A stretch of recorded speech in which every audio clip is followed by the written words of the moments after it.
Hello అండి. ఒక మంచి అరేబియా కథను చెప్పుకుందాం. బాగ్దాద్ నగరంలోని ఒక గ్రామంలో కొంతమంది మధ్యాహ్నం వేళ ఒక చెట్టు కింద కూర్చొని మాట్లాడుకుంటున్నారు. ఇంతలో అక్కడికి ఒక నడి వయసువాడు వస్తాడు. అతడు ఆ గ్రామస్తుడు కాడు. దుమ్ము కొట్టిన దుస్తులతో అటూ ఇటూ చూస్తూ పిచ్చివాడిలా ఉన్నాడు. అతడు నడుచుకుంటూ చెట్టు కింద కూర్చొని మాట్లాడుకుంటున్న వాళ్ల వద్దకు వెళతాడు. వాళ్ల ముఖాలకేసి ఒకసారి పరీక్షగా చూసి, సుఖాన్ని అంటిపెట్టుకుని దుఃఖం ఉంటుంది, విజయం వెంటే అపజయం నడుస్తుంది అని అంటాడు. గ్రామస్తులు వాణ్ణి చూసి, అసలు నువ్వేం చెప్పాలని అనుకుంటున్నావు అని అడుగుతారు. దానికి ఆ వ్యక్తి, నేను నా జీవితం అనుభవం ద్వారా తెలుసుకున్న సత్యాన్ని మీకు చెప్పాను. నా కథను చెబుతాను వినండి. నేను నగర ద్వారాల్లో ఒకదానికి కాపలా భటుణ్ణి. ఒకరోజు వెన్నెల రాత్రి ద్వారం దగ్గర కాపలా కాస్తూ కునికిపాట్లు పాడుకుంటూ ఉన్నాను. ఇంతలో ఒక మృదువైన చెయ్యి నా భుజాన్ని తాకింది. చప్పున కళ్ళు తెరిచి చూస్తే ఎదురుగా ఒక అందమైన స్త్రీ చిరునవ్వు కనిపించింది. నేను వెంటనే, ఎవరు నువ్వు? ఈ రాత్రివేళ ఇక్కడ నీకేం పని అని అడిగాను. దానికి ఆ స్త్రీ జవాబు చెప్పకుండా నా చేతిలో కొన్ని వెండి నాణాలు పెట్టి ఇంకొకసారి నవ్వింది. నేను లంచగొండిని కాను అని అన్నాను. దానికా స్త్రీ, ఇది లంచమని ఎవరన్నారు? లంచం ఇచ్చేది చెడ్డ పని చెయ్యటానికి. నేనిప్పుడు నిన్ను ఒక మంచి పని కోసం సహాయం అడుగుతున్నాను అని అనింది. దానికి నేను, ఏమిటా మంచి పని అని అడిగాను. దానికా స్త్రీ, విడిపోయిన ఇద్దరు స్నేహితురాళ్లను తిరిగి కలపడం మంచి పని అని అనిపించుకోదా అని అడుగుతుంది. నేను ఏమీ అర్థం కాలేదు అన్నట్లు చూడసాగాను. అప్పుడు ఆ స్త్రీ, ఈ నగర కాజీ కుమార్తె నేను మంచి మిత్రులం. అయితే కాజీ ఎందుకో మేమిద్దరం ఒకరినొకరు చూసుకోవడానికి ఇష్టపడడం లేదు. దాంతో కాజీ కూతురు బెంగపడి మంచాన పట్టింది. ఈ రాత్రి కాజీ ఇంట్లో గడిపేందుకు నువ్వు నాకు సహాయపడాలి అని అనింది. అదెలా సాధ్యం అని అడిగాను నేను. నువ్వు నిజంగా సాయపడాలని అనుకుంటే ఈ పని చేయడం నీకు పెద్ద కష్టమేం కాదు అని ఏం చెయ్యాలో చెప్పింది. సరే అంటూ నేను ఆ స్త్రీని వెంట పెట్టుకుని కాజీ ఇంటికి వెళ్లి తలుపు తట్టాను. కాజీ తలుపు తీయగానే, అయ్యా, ఈ పిల్లది వేరే పట్టణం. ఈ పిల్ల తండ్రి నాకు బాగా తెలిసినవాడు. ఈ ఊళ్ళో ఉన్న బంధువుని కలవటానికి ఇక్కడకు వచ్చి వాళ్ల చిరునామాను పోగొట్టుకుంది. ఈ వీధి చివరన అరుకు మీద ఏడుస్తూ ఉంటే చూశాను. వీళ్ళది మర్యాదస్తుల కుటుంబం. ఈమె వంటి మీద బంగారు నగలు ఉన్నాయి. రాత్రి వేళలో వీధిలో ఉండటం క్షేమం కాదు. కాబట్టి ఈ రాత్రికి ఆమెకు మీ ఇంట్లో పడుకోవడానికి చోటివ్వండి అని వేడుకున్నాను. అతడు న్యాయమూర్తి కాబట్టి, నేను కాపలాదారుణ్ణి కాబట్టి నా మాటలు కాదనలేక సరేనని ఒప్పుకొని ఆ స్త్రీకి ఆ రోజు తన ఇంట్లో చోటిచ్చాడు. రాత్రి పని ముగించుకుని నేను నా ఇంటికి వెళ్ళిపోయాను. నేను ఇంటికి చేరిన మరుక్షణమే కొందరు భటులు వచ్చి ఇంటి తలుపులు కొట్టారు. తలుపు తీసి చూడగానే వచ్చిన భటులు నన్ను కొత్వాలు వద్దకు వెంటనే రమ్మని తొందరపెట్టి తీసుకుని వెళ్లారు. అక్కడ కొత్వాలుతో పాటు కాజీ కూడా ఉన్నాడు. కాజీ నన్ను చూస్తూనే కళ్ళెర చేసి, దుష్టుడా, నీ దొంగ స్నేహితురాలెక్కడా అని గద్దించాడు. ఆశ్చర్యంగా చూస్తున్న నాతో, నువ్వు నా ఇంట్లో ఆశ్రయం కల్పించమని చెప్పిన స్త్రీ నా ఇంట్లో ఉన్న బంగారంతో పాటు నేను దాచుకున్న డబ్బును కూడా దొంగలించి పారిపోయింది. మీరిద్దరూ తోడు దొంగలని నాకు తెలుసు. మర్యాదగా నా డబ్బు, బంగారము వెంటనే తెచ్చిపెట్టు అని గట్టిగా అరుస్తున్నాడు. నివ్వెరపోయిన నేను వణికిపోతూ, అయ్యా, చట్ట ప్రకారం అపరాధికి తాను నిరపరాధని రుజువు చేసుకునేందుకు లేక నష్టానికి పరిహారం చెల్లించేందుకు 3 రోజుల గడువు కావాలి. ఆ 3 రోజుల గడువు నాకు దయచేసి ఇప్పించండి అని వేడుకొన్నాను. దీనికి కొత్వాలుతో పాటు కాజీ కూడా ఒప్పుకున్నాడు.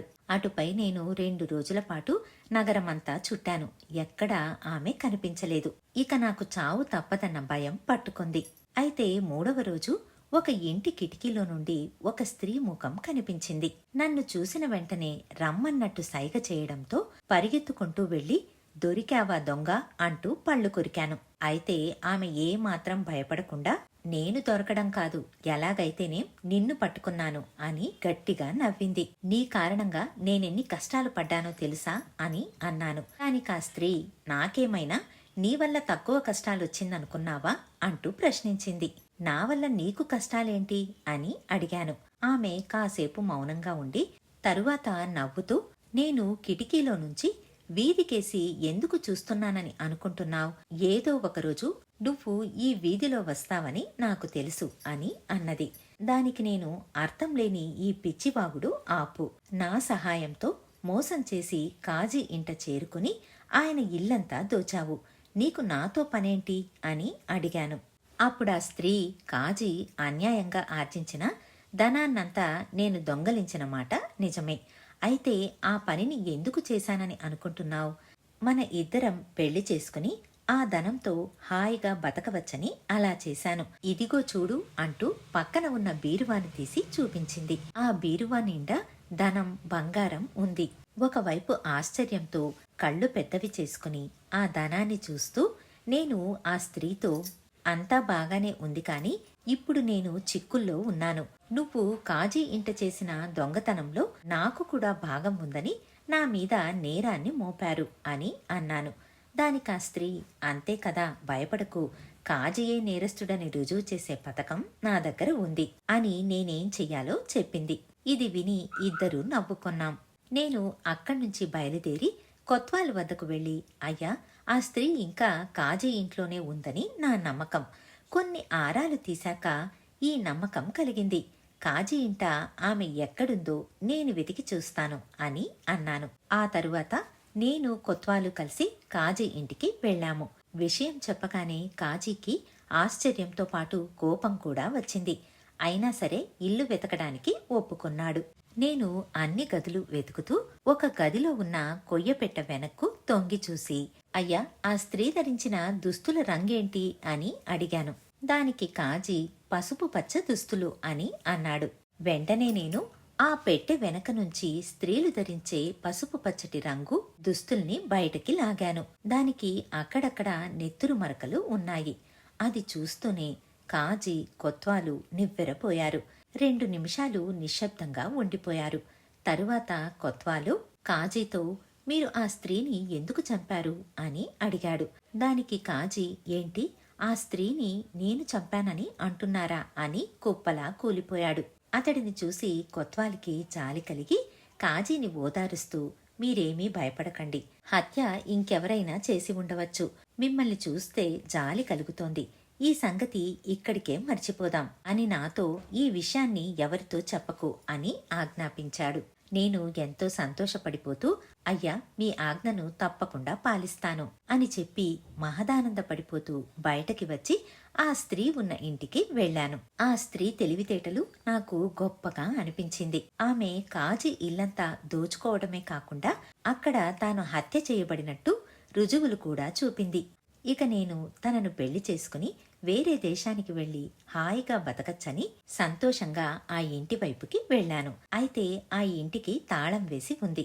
చాలాసేపు చూసి చూసి విసుగు పుట్టి పక్కన ఉన్న వాళ్లను ఆ ఇంటి యజమానురాలు ఎక్కడా అని అడిగాను. దానికి వాళ్ళు, ఆ ఇంటి యజమానురాలా, ఇంకా నయం, ఆ ఇల్లు కొంతకాలంగా పాడుబడి ఉంది. అయితే ఒక ఆవిడ గత 3-4 రోజులుగా ఆ ఇంట్లో చేరిన మాట నిజమే. ఆవిడ ఇవాళ ఇల్లు వదిలి వెళ్లిపోవడం చూశాం అని చెప్పారు. ఇది జరిగినప్పట్నుంచి నేను మతి చెడిన వాడిలా అక్కడా ఇక్కడా తిరుగుతున్నాను. ఇది నా కథ. ఆ దుష్టురాలికి కాజీ ఇల్లు దోచేందుకు సాయపడ్డాను. గౌరవంగా బతికే కాజీ పరువు ప్రతిష్టలు నా వల్ల పూర్తిగా దెబ్బతినిపోయింది. దీని అంతటికీ కారణం నా దురాశ, బుద్ధిహీనత. ఇలాంటి నేను మామూలు మనిషిగా ప్రవర్తించడం ఎలా సాధ్యపడుతుంది, మీరే చెప్పండి అని అడుగుతాడు. ఆ గ్రామస్తులందరికీ వాడి మీద ఎక్కడ లేని జాలి కలుగుతుంది. వాళ్ళు వాణ్ణి తమతో పాటు చెట్టు నీడలో కూర్చోమని ఆహ్వానిస్తారు. ఇదండి దురాశతో మోసగత్తెతో కలిసి మోసం చేయాలనుకున్న ఒక కాపలాదారుడికి పట్టిన దుస్థితి. మళ్ళీ మరొక మంచి కథతో మీ ముందుంటాను. ధన్యవాదాలు.